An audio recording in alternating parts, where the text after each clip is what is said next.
The conference room at Fort Hamilton was buzzing with a kind of electricity only high-ranking officers could generate. Brass polished to a shine, metals glinting under the fluorescent lights, voices kept low but filled with weight. It was the kind of gathering where every word mattered and every silence echoed. General Marcus Harlow stood at the front, his back straight as the steel in his uniform. He was a man who had seen 30 years of combat, who carried the posture of authority like a second skin. The briefing was meant to be routine, logistics, supply chains, upcoming drills. But today, nothing felt routine. Because in the back of the room, standing awkwardly near the doorway, was a woman with no uniform at all.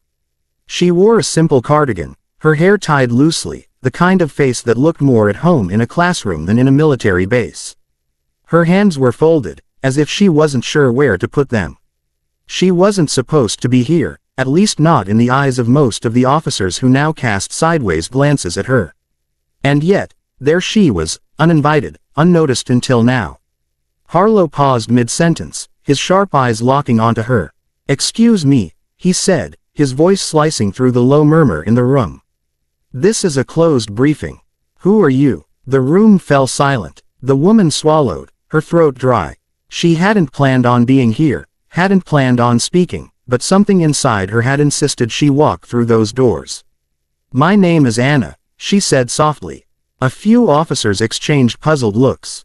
No rank, no introduction, just Anna. The general's brows tightened. "Anna who? This is an official military assembly. Civilians have no place here."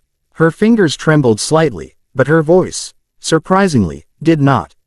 "I know, I shouldn't be here, but," she inhaled deeply, as if pulling air for courage. "I have something you need to hear." Harlow's jaw tightened. "We don't take orders from civilians."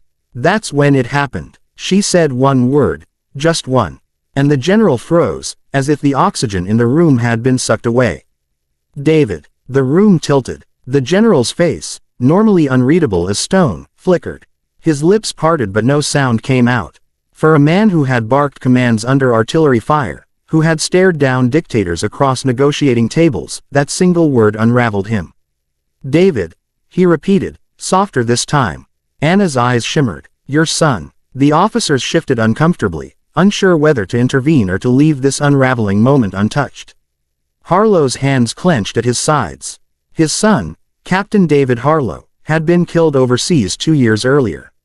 It was the one subject no one dared to bring up. The general carried that loss in silence, never letting it crack the granite of his exterior. Until now. Anna stepped forward, slowly, as though approaching a wounded animal. "I didn't come here to disrespect this place. I came because I was with him. In his last moments." The general's chest rose sharply, as though he had been struck. His voice, roughened, broke through the stillness. "That's not possible. You weren't." "I was," she whispered. "I was a volunteer nurse. Not in uniform. Not part of the unit. Just someone who patched wounds and held hands when the medics couldn't get there in time." The room blurred around him. Suddenly, the polished brass, the metals, the neat rows of chairs didn't matter. Only her words did. Anna's voice trembled but carried on. "He was brave. Not because he carried a gun, but because he smiled, even when he was in pain.